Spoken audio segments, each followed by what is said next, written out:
All right, everyone. Welcome back to the Vibrant Flow podcast. I couldn't be more thrilled because I am with Sheila Kamara Hay today.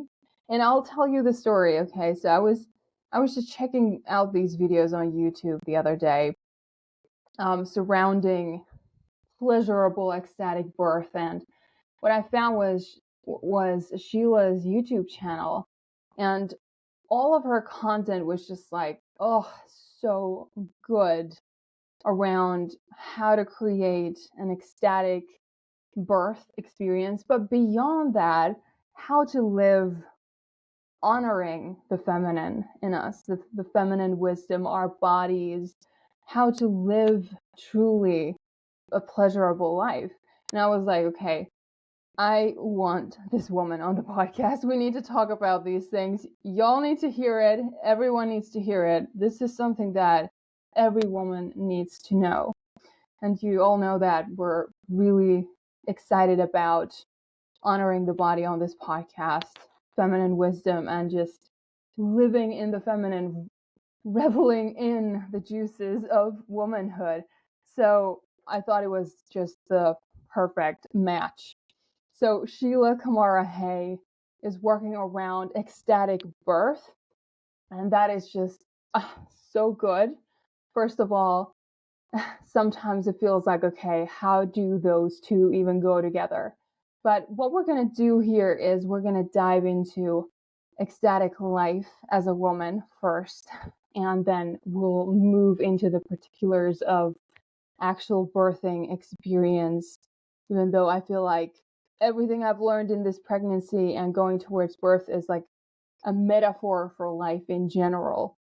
But without further ado, welcome, Sheila. How are you? So good to have you here.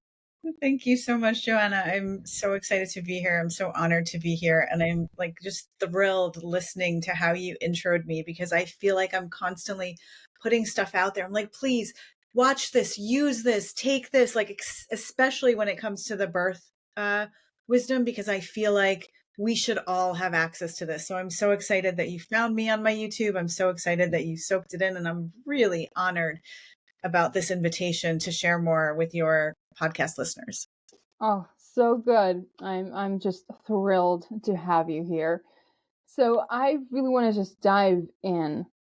How do we start creating a pleasurable life as women? What do you see, and in your own journey, because I love to hear about your journey as well, and you can just sort of weave it in.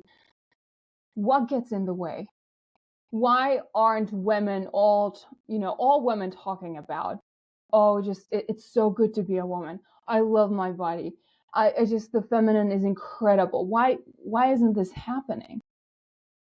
I think there's a lot of different reasons, But if you were going to say, Sheila, like, talk about the one thing that you think is central to it all, I would say it does come back to the body, like our relationship with our bodies, how we perceive our bodies, how we live in our bodies, how we move about in the world. And, just really on a basic level, like, where's our attention?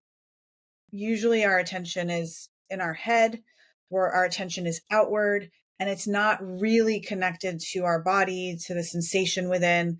We are constantly scanning ourselves from this outer glance, like looking at ourselves from the outside. What should we be doing? What should we do? What should we look like? What should we feel like? So I think there's this fundamental disconnect between us and our bodies. And I think this is especially heightened in women, and is really a result of living in a world that's not honoring the feminine, not honoring the feminine body. If you look at, there's such a big wide spectrum of issues, but even from like a work perspective, like as a schoolgirl, having to go to school every day and then getting your cycle, your body becomes something that you have to overcome, that you have to override in order to do the things that you're supposed to do to, quote unquote, thrive in this world. So I think right from the very beginning, our bodies don't really fit.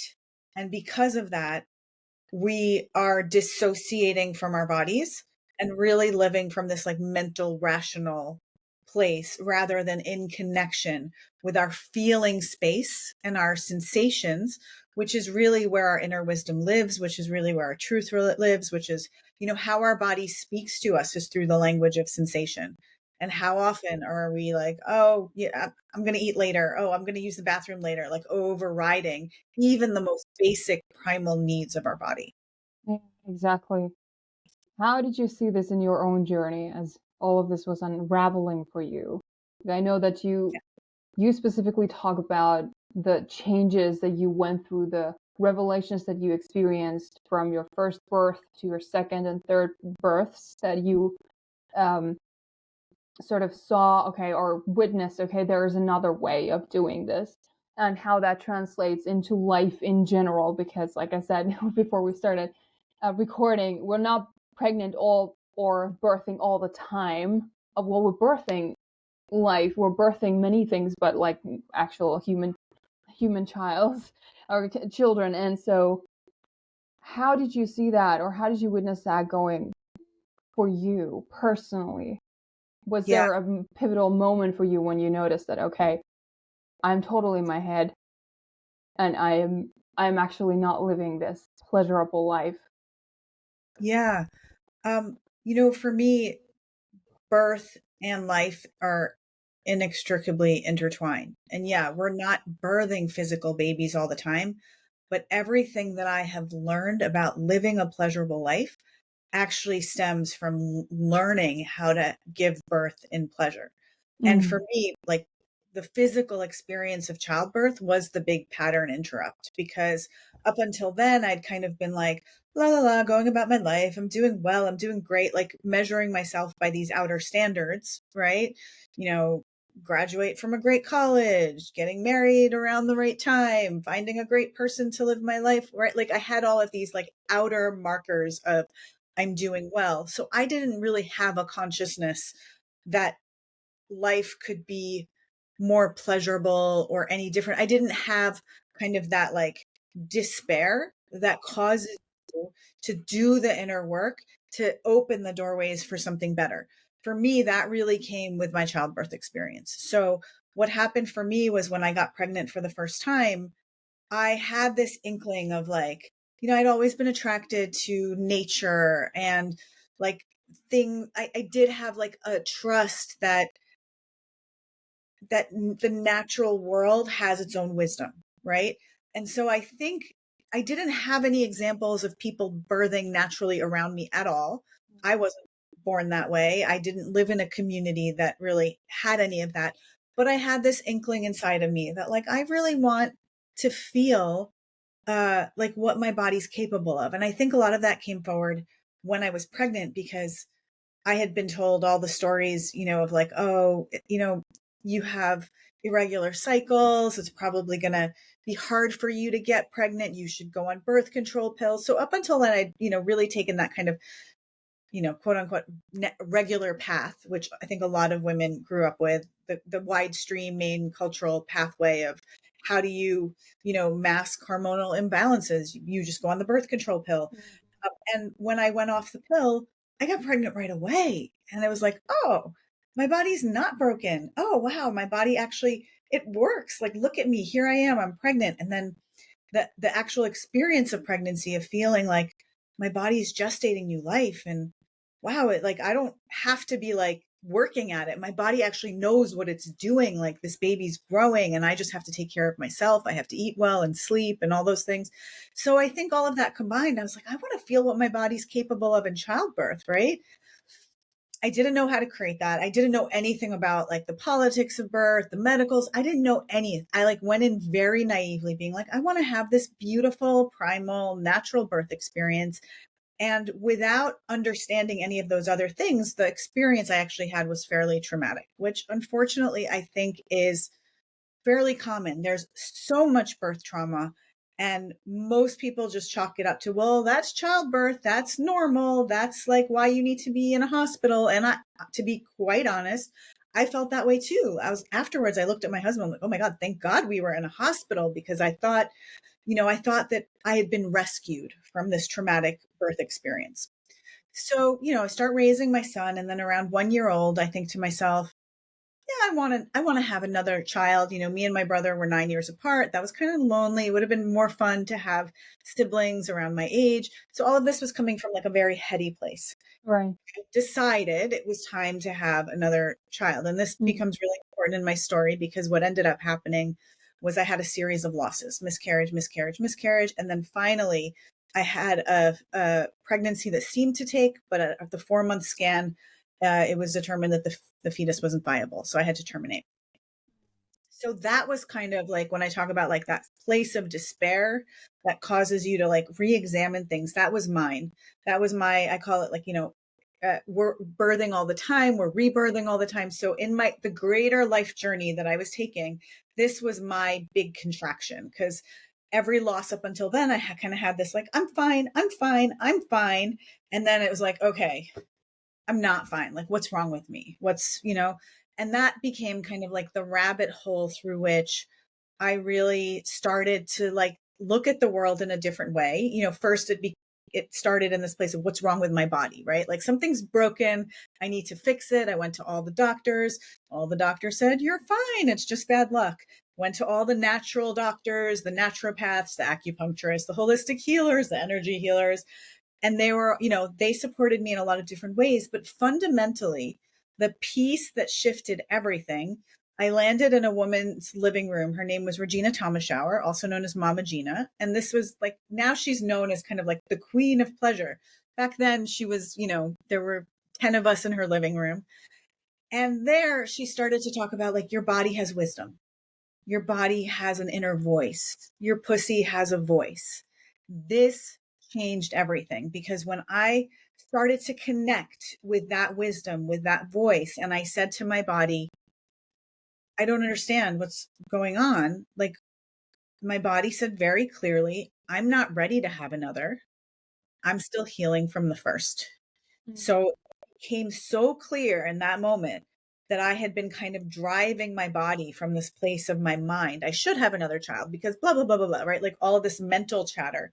But my inner truth, like the integrated part of me, mind, body, heart, and soul was like, no, I'm not ready. I'm still healing. Right. So this was the pivotal piece of, oh, wow, like there's depths of feeling, of depths of knowing that live within me that I had been previously completely unaware of. And, once I started really connecting with that and honoring that, everything changed. Everything. Like I started to become aware of how to care for myself. I started to become aware of things I needed, my body needed, not from that outside gaze, but from within. And when I decided I was ready, my body decided I was ready. It was like from a, mind, body, heart, soul integrated place. I got pregnant again, no problem. And then that began this journey of I'm never doing that again, meaning my first birth experience. How do I honor my body and do something different? And so everything that I learned on that pathway to, transforming my first birth experience from traumatic to my second, which I call like my reclamation birth. Oh my God, my body can do this, to my third birth, which was more like, can I actually enjoy this?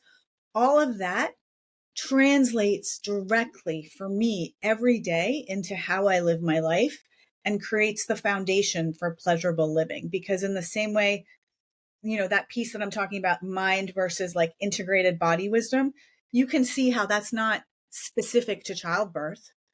It's Yeah. specific to every day of our lives. And all the pieces of birth wisdom that I reclaimed in order to be able to have an ecstatic birth are all pieces that I'm actively reclaiming in my everyday life. I share with my clients, pregnant or not. Like this is the key because it's really all about honoring the body, honoring the feminine, honoring our design, and really coming back to that place and living from that place.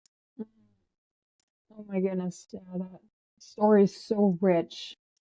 And there's a lot of heartbreak. There's a lot of surrender that you have to sort of go through. You really have to acquaint yourself with surrender, and also honoring that your body is also trying to communicate with you.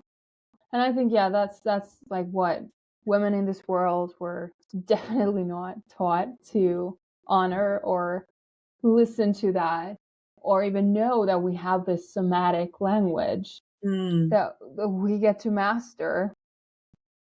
When you say that those pieces that you learned from these experiences are applicable to everyday life, what would you say are, like, if you wanted to put those into like 3 main points, or I don't know how many they are, but where would you start? Like, these are the things, these are the key pillars that we need to get acquainted with and Yeah. really honor. So where do we start? Okay, boiling it down to 3. I like a good challenge. The first, it's definitely this idea that contractions are not bad, right? Like, we have this idea when we look at birth culture that contractions are bad. We have to numb them. We have to, dissociate from them somehow in order to be able to survive them. Or we have to just like bypass the whole process and go straight to a C-section. Contractions are the work that your body's doing in order to expand, in order to make you be who you need to be to birth your baby through you. This translates directly into life where, we can feel like, oh my God, this bad thing happened. I can't, like, it's too intense. I need to dissociate. I need to, right? Like, we have all kinds of numbing patterns, drinking, Netflix, food, drugs, sex, like, but really taking that into contractions aren't bad, right? It wasn't until I consciously leaned into my contractive spot to be like, what is going on here? What do I need here? What is here for me? That I was able to move through to the other side.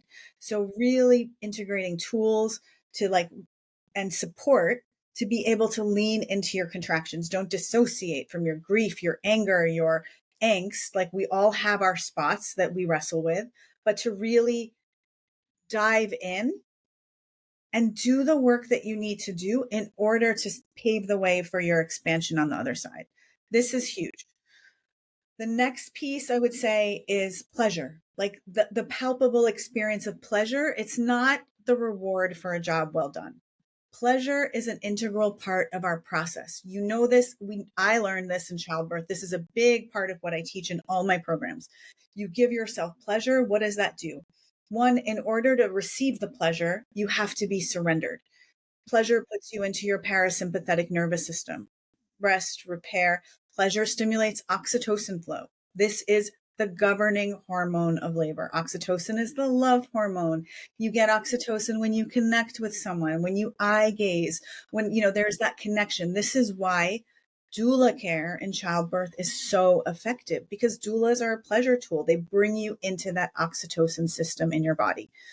You can literally, when you're in a contraction, give yourself pleasure, right? Rather than numbing, dissociating, resisting. Yeah, contractions can be tough, but give yourself pleasure. That helps you stay present. It helps you navigate the intensity of sensation so that you can do the work you need to do to flow through to the other side. So this is, big key point number 2 is like, use pleasure consciously as a holistic birthing tool, whether you're birthing a child or birthing a business, birthing a project, birthing a podcast. When you find yourself in those places of like, eek, I'm scared, and you're in the sympathetic, the stress response, the contractedness in your own body, give yourself pleasure. And you can literally do that just by putting your hands on yourself.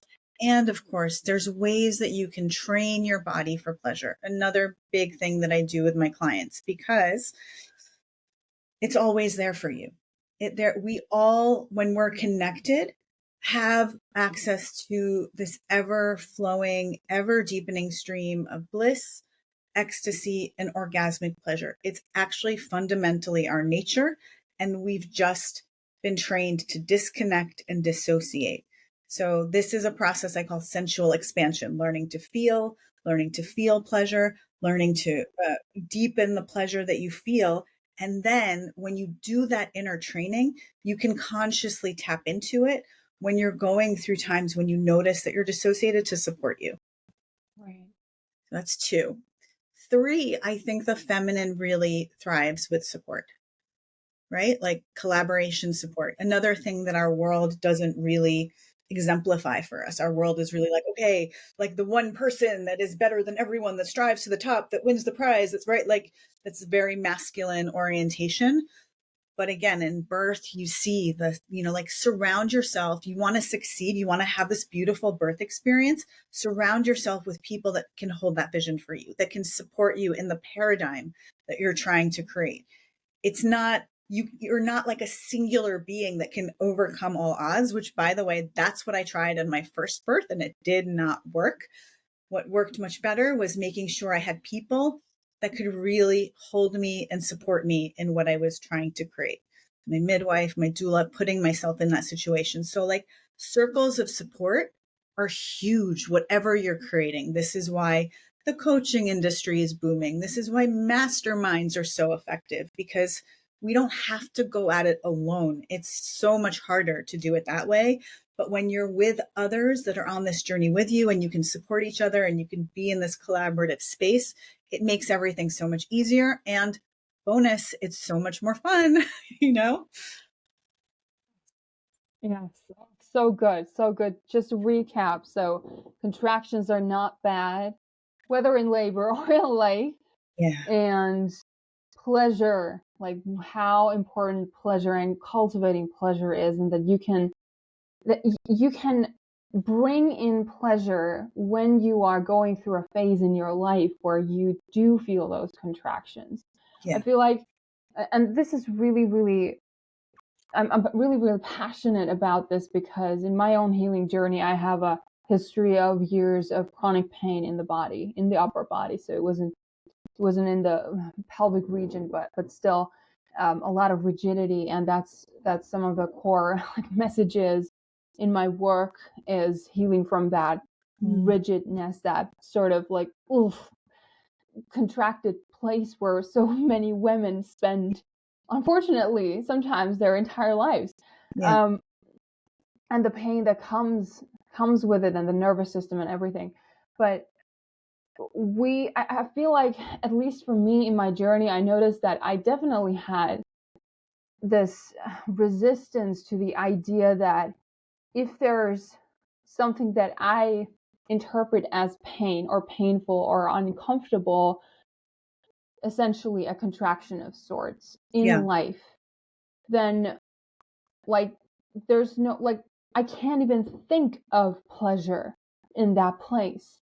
And I learned that's not actually true. And I'd like you to speak a little bit more into this. I know that you've mentioned something about like how the body works, how the mind works, how the nervous system works in terms of pain and pleasure.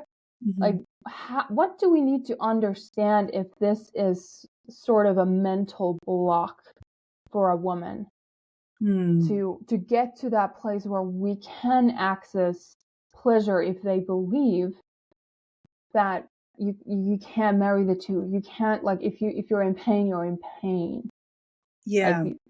you get what I'm saying? Yeah. I think just from like a physiological perspective, like if any of you are thinking about pain, you can inherently feel like a contractedness in the body, right? Like when you have pain, your body's tight and there's like a contraction in your muscles, maybe even in your breath. Like there, and that's your innate way of trying to disconnect. It's hard to feel that pain. It's hard to really be with that pain, right? So your breath becomes shallow, your muscles become tight, your energy flow becomes very limited. Now, the problem with that, and I'm going to pull from birth wisdom here because that's kind of what I do. Yeah. The problem with that, if you're in labor and you're in birth and your breath becomes shallow and your muscles become tight and your energy flow is limited, is that your body has to work even harder to do what it needs to do in order to open. What does that do? It increases the level of sensation, increases the pain, kicks up the fear. What do? You become even more resistant, contract, because it feels worse, right? It feels even more painful. It feels like there's even more sensation. One thing that I find really interesting is, generally speaking, pain and pleasure run on the same neural pathways. So what's interesting about that is, when you're talking about intensity can be perceived as extremely painful or extremely pleasurable. And one of the places that we can like mentally rationally understand this is with like orgasm or sex, right? When the sensations of like sexual energy building, it becomes like a lot, and we build up that tension, you know, most of us have been in the spot of understanding, oh no, it's too much. Stop, stop, stop, stop, stop. Right. Like, even though there's like pain, there's pleasure that's coming up, it's Yeah. still too much. So it's really about like disconnecting from this idea of pain or pleasure for a minute and talking about intensity. Mm. Intensity, um, in order to ride an experience that's intense, whether that's pain or pleasure, what you need is flow. And I know that's what you're all about, right? Like showing women how to cultivate their flow. So again, coming back to, okay, if you're in pain, there's a rigidity in the body, there's a hardness, there's lack of flow, lack of blood flow, lack of oxygen flow, lack of energy flow. That makes everything much harder, much more painful. Once you start to bring in tools like breath, sound, movement, you can start to cultivate that flow within yourself. Now, breath, sound, movement, visualization also, but breath, sound, movement, these are tools to cultivate flow. This can help you move and flow through intensity of sensations of pain, but also these are the same tools that help you flow and cultivate the sensation of pleasure and magnify your connection to pleasure. So it's all part of the same pattern, the same tools that are going to help you, whether in birth or in life, um, like be with your body and create flow despite what you're feeling as intensity and you might be perceiving as pain, are also the tools that will help you, you know, in those moments when you're calm, cultivate more and more pleasure. So really it all comes down to flow. Does that make sense? Was that Yeah, clear? I yeah, broke it. Yeah. absolutely, absolutely. Because flow is the complete opposite of contraction, where it stunts the well, the flow of anything really, and that creates even more rigidity and pain and fear, and we're in Yeah. that cycle. We're in that cycle that we don't want to be in. Yeah. Yeah, absolutely. Yeah, that makes sense. Right. So for the woman who is sort of grappling with this idea of pleasure and pain, I think that is really key to understand, that they are not somehow these different boxes that aren't in any way related, but we could think of it as intensity. And I think that helps a lot to think of it as intensity. And Yeah. sex is a great example to see that how it works. And I think it's in life in general, like where, let's say you are birthing a business or something like that, it's completely different. You're going through this waves of creativity, but also like, oh my gosh, like, can I do this? Am I capable? Or you hit a wall and you're like, oh, I don't have a solution for this, or something quote unquote goes wrong, and you learn from that experience. So it's present in our lives all the time, right? Yeah. And by the way, that rhythm of labor is the same whether you are birthing a baby or birthing a business. So what do I mean? Like the first phase of labor is this expansion contraction.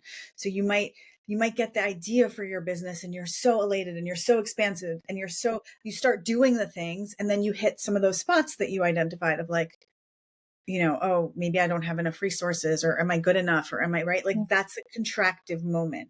yeah, Working through that grounds you and helps you become stronger to truly become who you need to be to birth that business, right? So that first stage of labor, expansion, contraction, we can see that everywhere. Like if you all just start paying attention to like your day, you're going to start to notice waves of expansion and contraction throughout your day. Your breath, expansion, contraction, your heartbeat, expansion, contraction, cycles of nature, it's everywhere.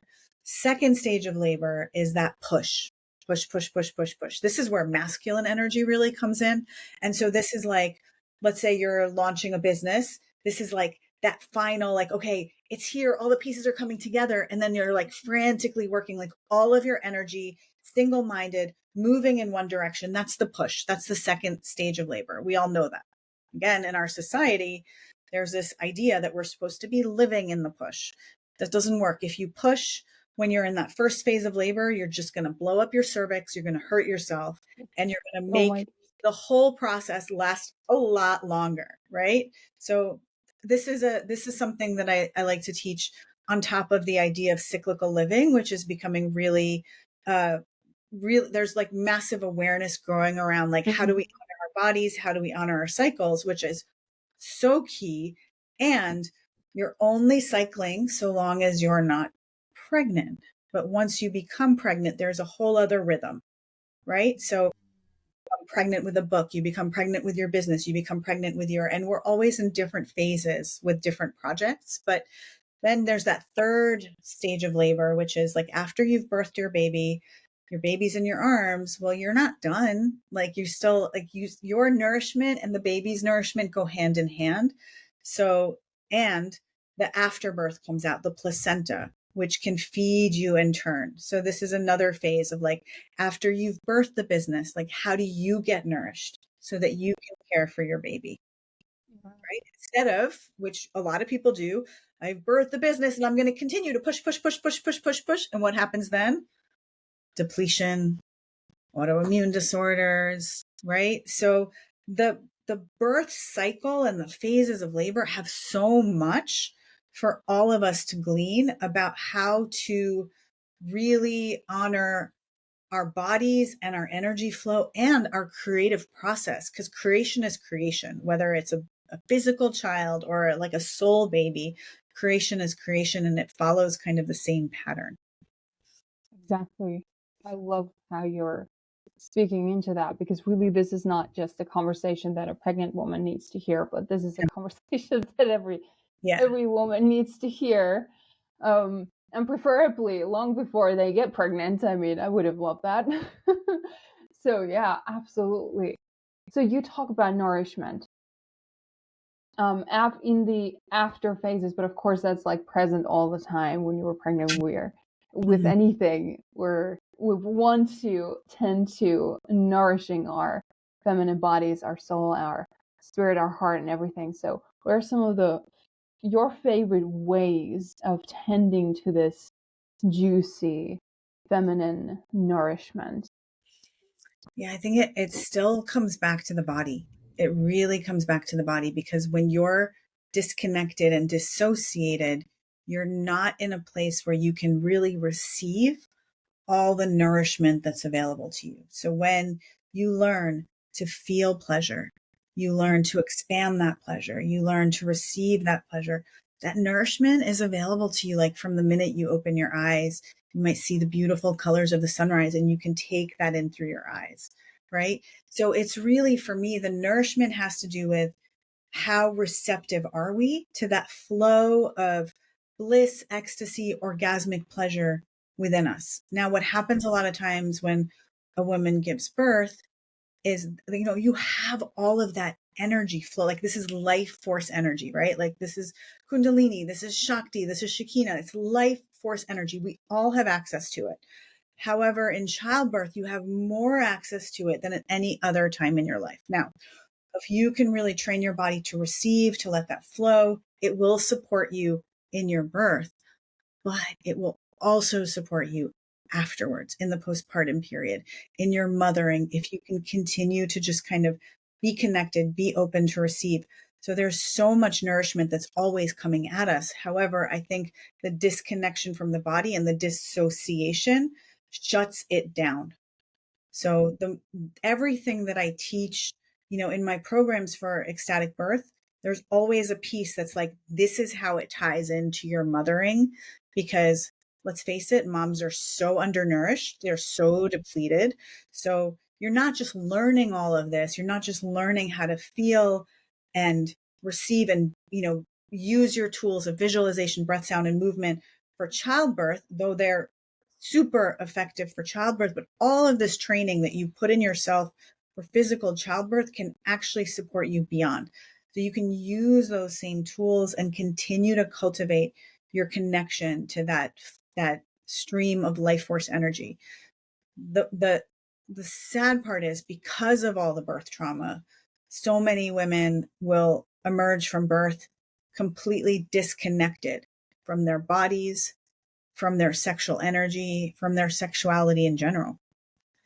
And because again, the focus shifts to the doing. Oh, I need to take care of my baby. There's all this doing around that. The energy again is going out. You're not receiving the nourishment in turn. But that third phase of labor really teaches us actually mom needs to be nourished in order to, give that forward to her baby. So they're inextricably intertwined. Yeah, exactly. Would you say that? Because I'm now just thinking of how common the narrative is that once you birth your child, you're numb, you're just pretty much in pain. And of course, yeah, there's a lot of sensation with all the breastfeeding and everything, but I mean, it is the common. It's almost something that women expect to happen. Mm-hmm. That once the baby is out, I'm going to be depleted. That's Mm-hmm. just how life is. Like that's just the way it is. Accept it. And it's our cross to bear, so to speak.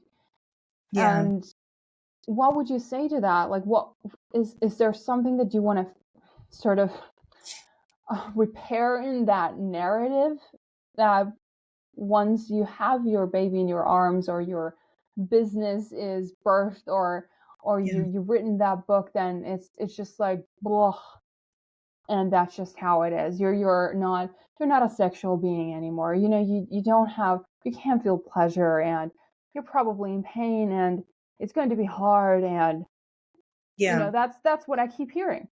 Yeah. It's so hard because there's so many different levels to this. So obviously like we can't, snap our fingers and change like society and culture and Yeah. all those places where moms should be supported and are not and should be surrounded with community and support Yeah. left alone.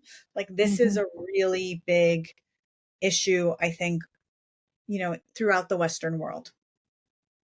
That said, um, we tend to have that expectation because we're birthing with trauma. We think that's normal. And so, therefore, we think it's normal that you're going to be in pain afterwards and that it's going to take you however long to get back to yourself. And maybe you'll never get back to yourself. So, Mm. in the same way that when you're entering childbirth, like my biggest recommendation is always surround yourself with positive, like affirming birth stories, because our cultural norm is so far from that. And we've all kind of been marinating in that soup our whole life. Start to consciously create the culture that you want. That's the positive thing about the internet is now you have access to that more than ever. So with the mothering piece, it's like, okay, we have this narrative that like mothering sucks, that we're going to be perpetually depleted. We're never going to sleep again. Our body's not going to, like, our vagina, how's it ever going to recover? Okay, so like, how can you start to change that narrative? Can you find people that are speaking a different narrative? What can you learn from them? Can you surround yourself with that? Can you start to like marinate in a different soup?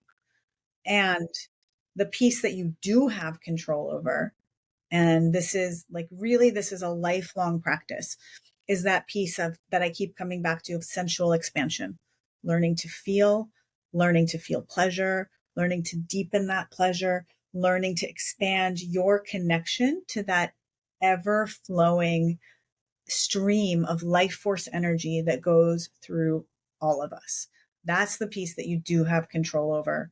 And then as much as you can, like cultivating, a community of care around you, connection with other people. Too many new moms are like disconnected. Yeah, exactly. And it's so easy to sort of stay alone and Yeah. not ask for help. I mean, it's just I can just imagine. I haven't lived it yet, and I am definitely rewriting that narrative for myself because I don't want to be recreating what I keep hearing. But I can just imagine that if someone is really overwhelmed and tired, and then they sort of have to actively seek that help and support, Yeah, for sure. I mean, I can just imagine that someone is like, yeah, I don't have the energy to even seek out that. Yeah, because central That. to our narrative is this idea of sacrifice, like self-sacrifice. Like Oh there's so much yeah. honor in Yeah. sacrifice and self-sacrifice. And again, this is like feminine, masculine wisdom. If you think in those terms of like the masculine, like is, you know, like the hero, like Mm. sacrifices in order to achieve. The feminine does not work that way.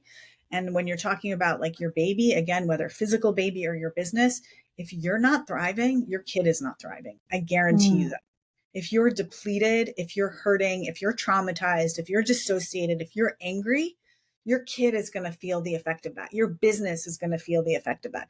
Your kid is not going to thrive as much as if you are nourished, cared for, expansive, connected to pleasure, connected to love. That kid will thrive. That business, if you are angry and bitter and contracted, is not going to thrive to the same extent as if you're resourced and connected and, you know, in pleasure and excited and expansive and you share from that place, right? So we really have to reclaim that as women in all phases of our life. Like, you matter. As a woman, you matter. Like, you matter. Not just like, I'm going to sacrifice everything for my children. No, you're like, then you're sacrificing your children too. Like, you matter. And, you know, when we look at the birthing space, there's definitely in the medical system a bit of like, okay, like the woman is kind of like the sacrificial body in order to get the baby out. There's a lot of like, that's a lot of how like maternity care, unfortunately, is oriented. But no, like, you shouldn't have to live like that. Like, you're having a positive birth experience is not selfish to the mom. First of all, having a positive birth experience, if you look at the physiological factors, it's by design. We're just not honoring that design. So it's by design. There's so many mechanisms in the body to support you in having a positive birth experience. That said, you know, it's not a widespread thing. Most people aren't aware of it. That's okay. There's an idea that like, oh, if I want to have an ecstatic birth or an orgasmic birth, isn't that selfish? Like, am I putting my baby at risk? Like, no, actually, in a lot of ways, it's safer. You're not putting your baby at risk. But even just from an experiential point of view, like you as the mom, what do you think? Like, if you have an experience that on the other side of it, you're like radiant, full of light, full of joy, so happy, how do you think you're going to mother that newborn versus if you're in so much pain, you can barely get up out of a chair, you're hobbling around, you're stressed? How are you going to mother that newborn? Your children are inextricably intertwined with you, your body, your experience. So, like, if there's one message, you know, women should really take is like, you matter. Your experience matters, not just to you, to your baby, to your family, to your community, to your business, to all the people around you. Yeah, it makes so much sense. I mean, I've been thinking of the fact that the first few years of a child's life, their nervous system is sort of being modeled through the mother's nervous system. So how they are thriving, if they are in the parasympathetic or the constantly in the sympathetic branch of your nervous system, then that is going to affect the child. And so when I keep hearing moms say that they feel guilty for taking care of themselves, we should be always reminded of this fact that how resourced you are is going to affect the child and those around you. If you don't have a child, of course, it's like it's going to be reflected in everything that you do. Yeah. Yeah. And even that piece has been used to twist a little bit like, oh, the first few years of your baby, they're so important. You have to make sure your baby's getting everything that they need.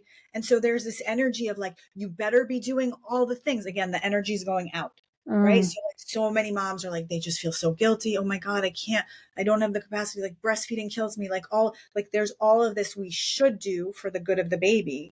But no, like, central has to be here. What works for you, what helps you feel good, what helps you feel strong, what helps you feel vibrant. And the baby will get all of that, right? Mm. All of that foundation, whether or not you breastfeed, you know, like yeah, there's a lot of different things that we could do for our baby's optimal health. But the most important thing centrally is you. So important. Now, as I promised, I want to ask a few questions about like the specifics of preparing for an ecstatic birth. Well, Mm-hmm. first of all, what the heck is an ecstatic birth? If someone is like thinking like, okay, so Yeah, well, like yeah, what? What am I preparing for? Where yeah. do we start? It's really basic. Like, I don't attach the idea of an ecstatic birth to like a specific type of birth. Like, people will be like, oh, is it a home birth? Oh, is it a water birth? Oh, is it a, like, yes, yes. And the idea is much broader. An ecstatic birth is literally a birth that you can walk away feeling strong, empowered, joyful, that you can feel great about. Right. So I've had clients all along both ends of the spectrum, right? Like home birth, orgasmic birth, like all the things, to like emergency unplanned C-section. And still, even the emergency unplanned C-section can claim her ecstatic birth. Why? Because she went in consciously. She was not victimized. She made her choices in a way that felt like aligned for her. So that's the main thing that I want people to know is like, we're not creating this like impossible standard for you to achieve, that you have to be giving birth like in a bathtub full of roses and ecstasy and orgasm. Like, women don't need another impossible standard to achieve. Like, yeah, if you want that experience and you have that experience, good for you. But at the core, it's like that you are approaching your birth from this place of like what's real and true for you, what feels right to you, and navigating from that place so that you walk away from your birth with your head held high. Exactly. Yeah. If someone is like, okay, well, yeah, but how does like pleasure and birth go together? Like really? Because let's say that most of us, as we have been, like you said, we've been marinating in that soup of a certain narrative. Mm-hmm. And we've seen it in media, we've seen it in everything. Like for me personally, like I mentioned to you before we started recording, I was really afraid of this whole thing that I'm now going through Yeah. because I was disassociated from the body. I definitely like I that my listeners know the story of my pain and rigidity and not being in the body, just living in the head all the Mm. time. And so Yeah. that was a huge contributing factor. On top of that, my first visual representation of birth came from X-Files, which I don't know if you know that series. Mm-hmm. It's a science fiction series. So whilst I was a fan of science fiction and fantasy and all of that, and still am, but that was my first, like, it was like paranormal, scary. That was my first visual representation of birth, giving birth, and the whole experience of being pregnant, being pregnant with a half alien or something. I don't know. Anyway, and then on top of that, you see in every TV series, in every movie, this sort of emergency, oh my gosh, the woman is scared to death kind of an experience. Yeah. Or they are on their backs, they're pushing in this, not optimal position, and or they are being completely victimized, which you also touched upon just a minute ago, which is a really important point about us choosing not to be victimized, but staying in our power. And so all of that, being not in touch with my body, the visuals, the images, and just the medicalized view of birth, which is so common these days. Like, it is viewed as this thing that needs to be super medical, in a way that you need to have that man in a white coat saving you or being there for you, because you cannot ultimately trust your own body, because you're like lost. You're swimming in these scary waters where you're just lost and you don't know what is happening, and you need someone to tell you what's happening Yeah. in this process. So there was a lot that I Yeah. needed to start, going through. And it really was so interesting how my feminine journey and sort of the reawakening of my feminine,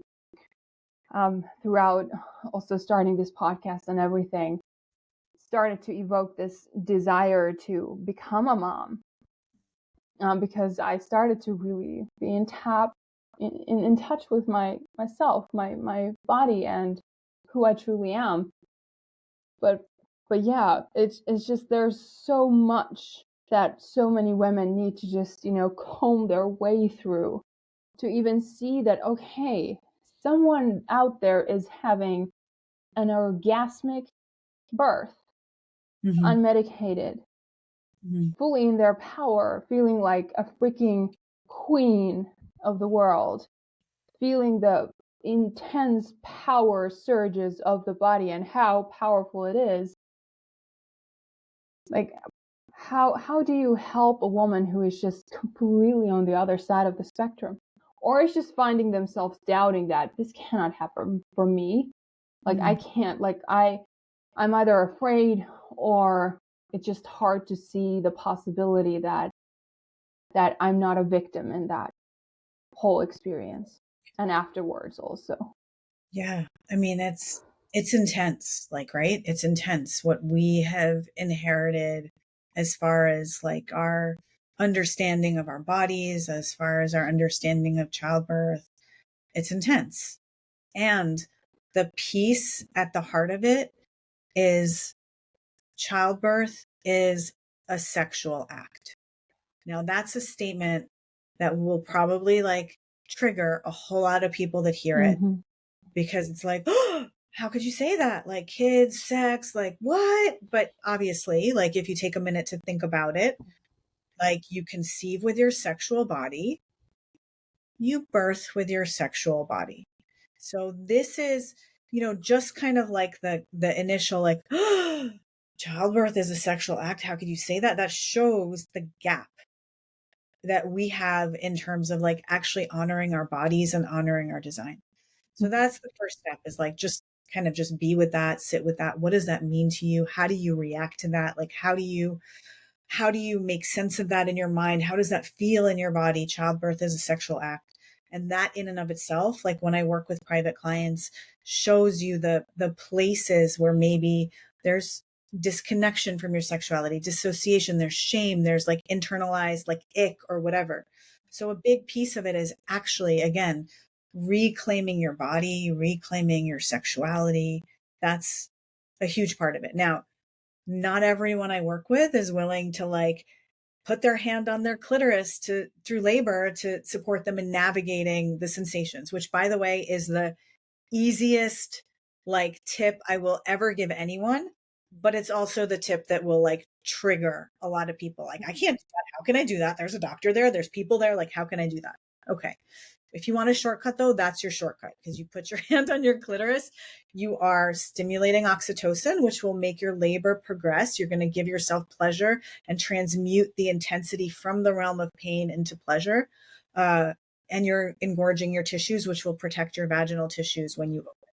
So that's prime tip right there. Now, I totally understand that that's too much for a lot of people, given the world that we live in, given how we've been raised, given our culture and our background. So I work a lot with what I call sensual expansion. Again, that place of like coming back to the body, learning to feel. And from that feeling place, from the sensations within, you feel the wisdom of your body, right? You touch a flame, your body says, ouch. That's your body's way of saying, don't touch that. That's not good, right? You feel hungry. That's your body's way of saying, feed me. I need nourishment, right?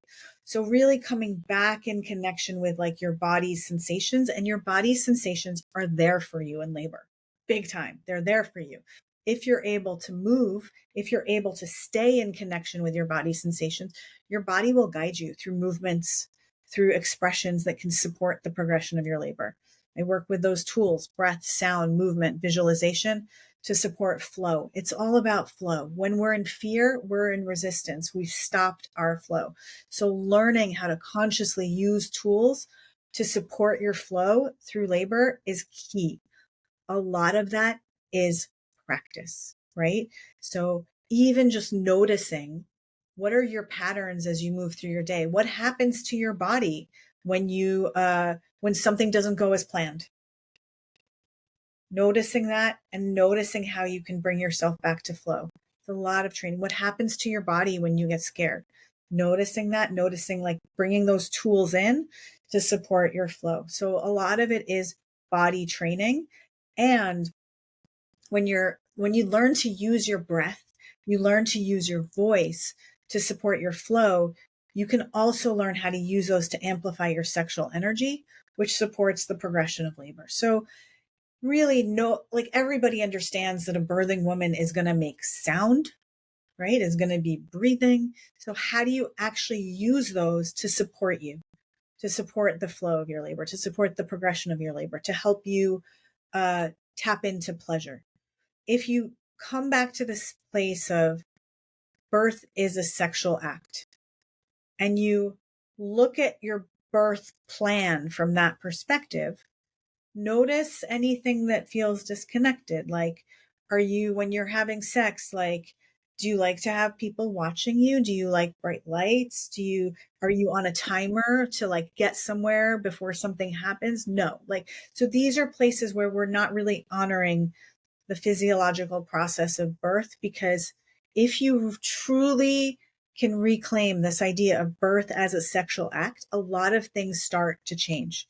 You want privacy, you want safety, you want intimacy, you want love, you want endless time, you want the ability to express, right? To move. So one of the most powerful ways that you can prepare for childbirth is to learn the language of pleasure for yourself. So many women don't like sex, have trouble orgasming, struggle with their orgasm, have, lots of disconnect with their sexual body. Maybe there's been past sexual trauma. If that's you, definitely look at that. Definitely get support from that, not just up here on a body-based level, because all of that lives in the body. So whatever you can do to expand your pleasure in sex will translate directly into birth if you have that consciousness, if you have that awareness in your preparation. So, yeah, I mean, that's kind of like the broad sweep of it, but the heart of it, birth is a sexual act. When you think about sex, can you understand how sex can be painful? Unfortunately, most of us can totally understand how sex can be painful. When you think about sex, can you understand how it can be like wildly, expansively, orgasmically pleasurable? Like, yes, we understand that spectrum, right? So birth has that same spectrum. And unfortunately, most women are birthing on that side where it's incredibly painful. Why? Why can sex be painful or pleasurable? Same person, same body. Why? Because you're not honoring the body in some way, right? You're not honoring the design of the body. Maybe you're having sex in fear. Maybe it's not like you're not, whatever it is, like you're not honoring the design of the body. That's why sex is painful. Same thing with birth. So just taking that wisdom and bringing it into your birth preparation, your birth process, your birth circumstance as much as you can, and really claiming that. If birth is a sexual act, how would you treat your body? How would you prepare? Who would you want there? Not your mother, probably. How many people bring their mothers into childbirth? Right? So that's kind of the heart of it. I love that. Yeah, it's like, yeah, yeah, I think bringing your mother to your birth is quite common. Yeah, for sure. It is. And I feel the need to say this because your mother, it's very individualized, right? Like, it's like, don't, just because I said that and you're like, oh, but I was thinking of bringing my mother in. It's, for some people, it is the right choice because your mother can be the one that like kind of takes your pain, like takes the burden and helps you relax and helps you be in your body, right? Like that's the role the doula plays. They say somebody that's kind, loving, and unafraid is a game changer in birth. The unafraid part is key. If your mother is going to be afraid, watching you in pain does not belong there. Anybody that's going to be afraid is going to transmit that energy. You want people that are real, that are like, you're doing great. You've got this. Breathe with me, right? That can kind of take your fear and help you unburden it so you can come back to yourself, to your body, to your flow. Yeah, Absolutely. Yeah, for me, I think I I mean, for me, the idea of having my mom there would require a home birth of some sorts. I don't think that would even cross my mind. It's going to be me, my husband, and a midwife. So that'll Mm. be interesting. But yeah, I'm comfortable with that the most. Like the less there are people observing me, the better. That's been very clear from the beginning, Mm. and I hope to be able to sort of like swoosh them away for a bits here and there because I want that privacy. Yeah, And I think that's very instinctual. Again, if you think about sex, it's not like, hey, let's invite the neighbors to watch. exactly, No. exactly. And Most you know, likely not.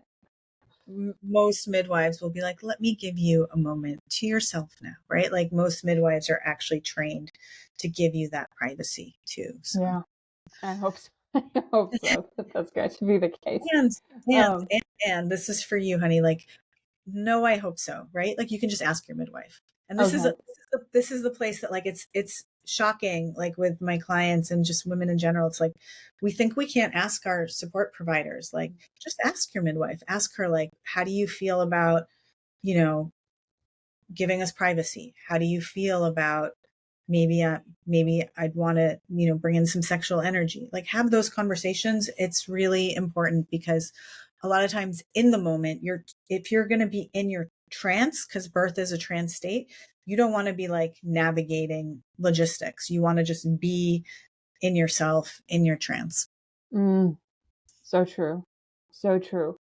And that goes sort of back to the question that I really wanted to briefly bring up, the topic around being victimized, because women, not just in birth but in life, I talk about this a lot because I've witnessed it in my own life so much that we sort of unconsciously give in to this programming of being victimized.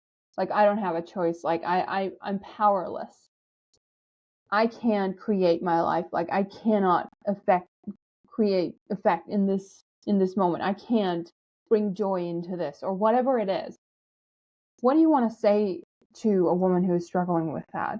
Just not just in terms of birth, but in life. Like how do you see the sort of vortex of being victimized affecting women and stealing their joy of womanhood?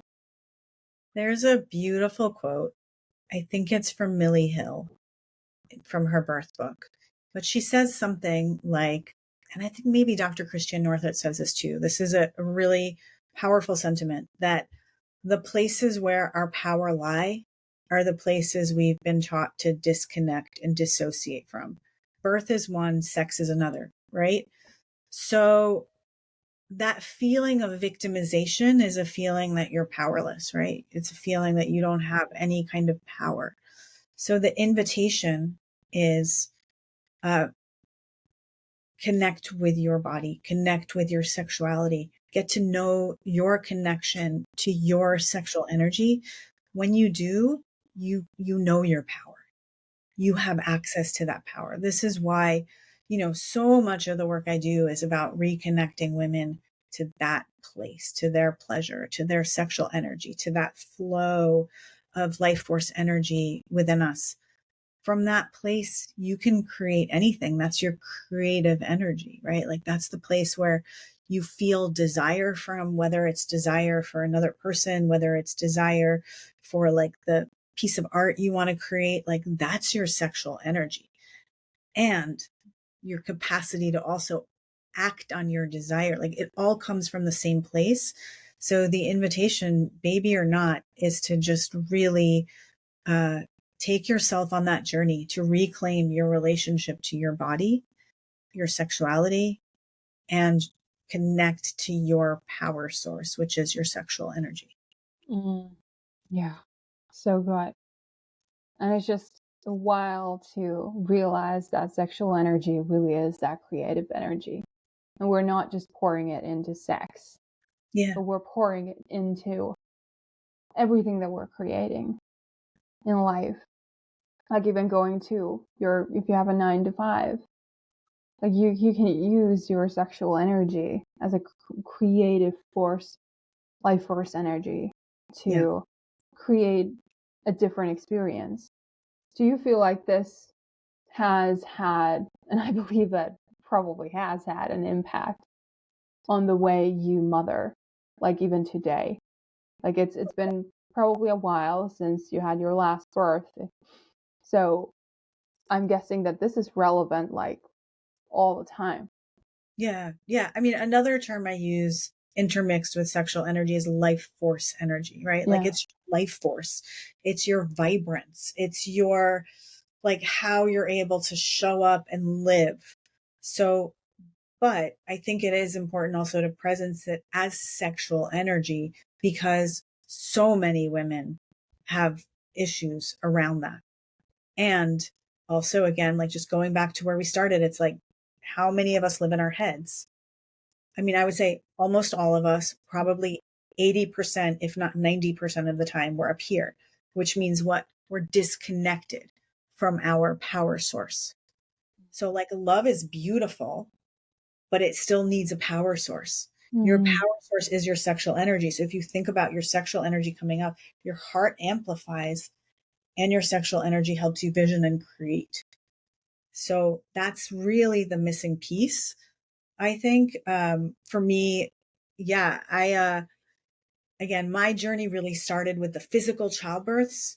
And then after I had my third, and I was like, oh my God, why didn't I know this was possible? Why don't all women know that this is possible? Like, even though for my third, I was preparing for a pleasurable birth, it was almost 17 years ago now.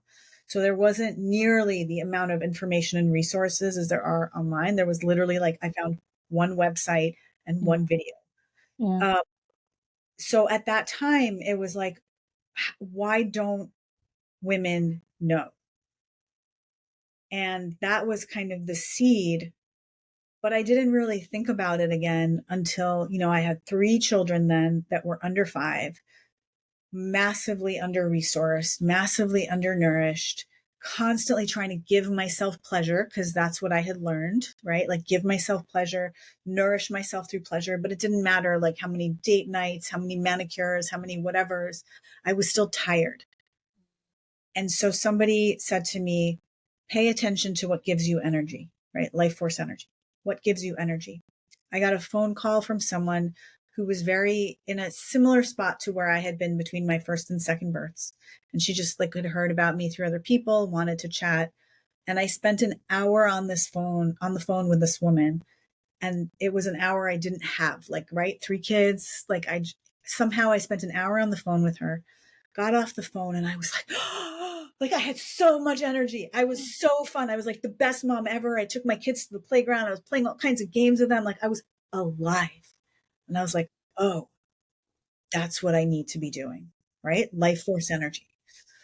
So that propelled me to start my business. That propels me to launch each of my programs. It's like, where's the life force? Where's the energy? Like, how does that? And that's really what I follow. When I was birthing my business a few years later, I was like, I'm going to birth this the way I birthed my children. And I used all the things that I had learned from my ecstatic births to birth my business in that way. But this idea of like energy flow has been central each step of the way. I know when I'm in those places of like, ugh, I just can't do this anymore. Or I know when I'm in the place of I'm like cranky about something, like whether it's a client or like when I start to get cranky, like I know that that's because there's a misalignment. So I'm constantly feeling for that place of alignment. How does the energy flow? What supports me in feeling that vibrance and being able to show up fully? It's been like, yeah, it's central to how I live every day. So good. Just, I love this because these kinds of conversations get us excited about motherhood, about birth. That's how it should be. Like, for Yeah. goodness sake, not just hearing about the draining stories or the scary stories or whatever it is. This is what we should be like from the beginning. Like you said in one of your videos, our sort of birth education starts the day we're born, Yeah. not in the third trimester, Yeah. right? So, I mean, just imagining a world where mothers are like excited to show this potential and to live it also, to be a living example of it on a day-to-day basis. I mean, that's just so beautiful and so Mhm. potent. And that is why I'm so glad that women like you are sharing this work and speaking to this truth and speaking to this potential that we all, us women, carry, because it has been changing my view of everything tremendously, and in a big way. Like I said, where I started, where my mind was at in terms of everything that had to do with mothering. And I was afraid of, like, okay, my life is going to end when that begins. Like, my creativity, I'm really, like, I've always been really ambitious and creative. And so I think I was, for the longest time, afraid of losing that when this phase begins. And now I'm beginning to realize that that could actually be the opposite, or the opposite could be true. That Yeah. I'm actually, yeah, go ahead. I started my business when my kids were pretty young, and it was like that it could seem like madness. You have like 3 kids, you're so depleted. What are you doing starting a business? But it was like the business that gave me the energy to mother my kids the way I wanted to be able to mother them. And like ideally your kids are conceived in love, and they're born and you're in love, and it's more love than you've ever really felt your whole life, and you want to honor that. And so, like, yeah, motherhood is so challenging, I'm not going to lie, but it's like those kids, they are your teachers too. I call them my personal growth tools, because I can feel the places where, like, oh, I wish I could be better. I wish I could be better Yeah. for you. Like, I wish I could, like, have more to give you.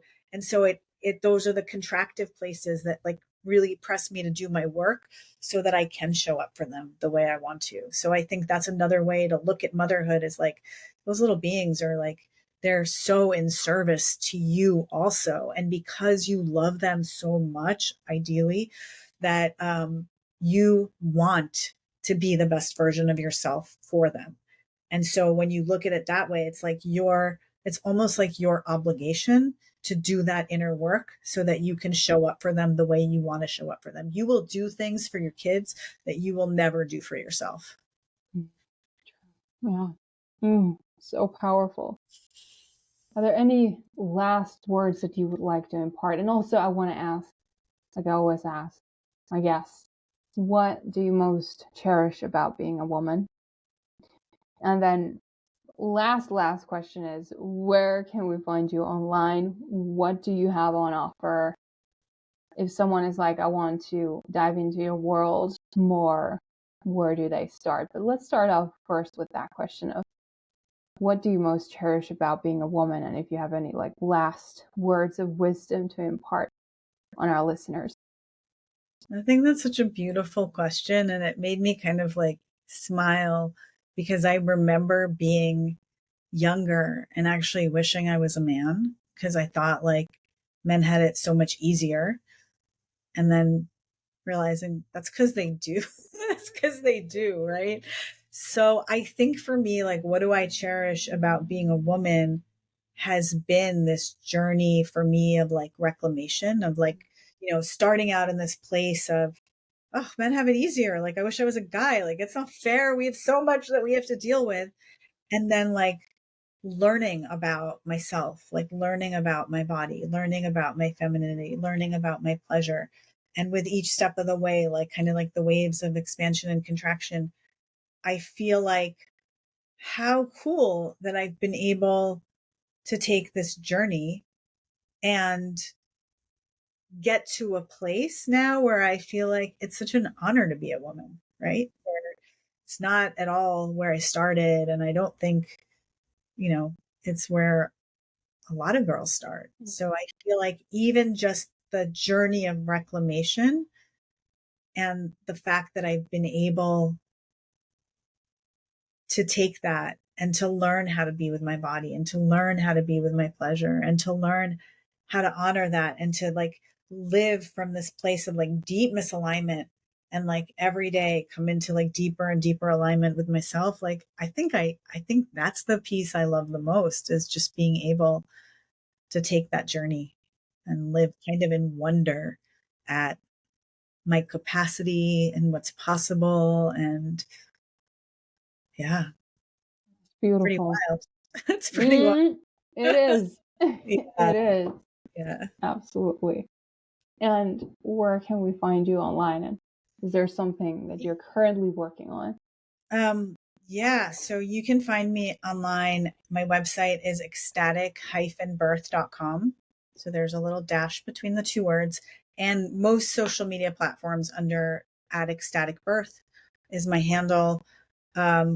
If you are pregnant and wanting like birth training, I have a program called Oh Baby, which really takes you on that journey of like connecting with your body, learning how to honor your body, learning how to like really honor birth as a sexual act. So that's available all the time. I have a program for practitioners, midwives, doulas, childbirth educators. So those are some of like my birthy options, but I have a whole suite of offerings around pleasure, around expanding in pleasure, around rebirthing yourself in the paradigm of pleasure. And so maybe that's the gift I could honor your listeners, because I know not everybody's pregnant. I have Yeah. a like a 3-part program that's actually free. You can sign up and learn how to like be with your body, learn how to connect to the sensations and start playing with those tools to amplify your pleasure within. Where I'm living right now is in this place of like energy flow. I recently got certified as a Kundalini activation practitioner, which is wild because it's this place of transmission. Like it's the experience is an energy transmission where we bring life force energy in and support you in coming into deeper alignment with your own life force energy. So that's something that I'm actively playing in right now and will be integrating into all of my programs. It's not for you if you're pregnant, but it's fantastic preconception. It's fantastic postpartum. It's really fantastic every step of the way, just to like come into deeper alignment with yourself and your body. So that's just a glimpse of the different things that I do. But yeah, you can find me most of this on my website, ecstatic-birth.com. Yeah. Awesome. So we'll provide all the links in the show notes for you to check out. Sheila, thank you so much for being here. This was it was an honor. I enjoyed it thoroughly. It was such a pleasure to be discussing all these super important things. And I could have asked you a million other questions and keep you here for another 3 hours, but I'm going to respect your time.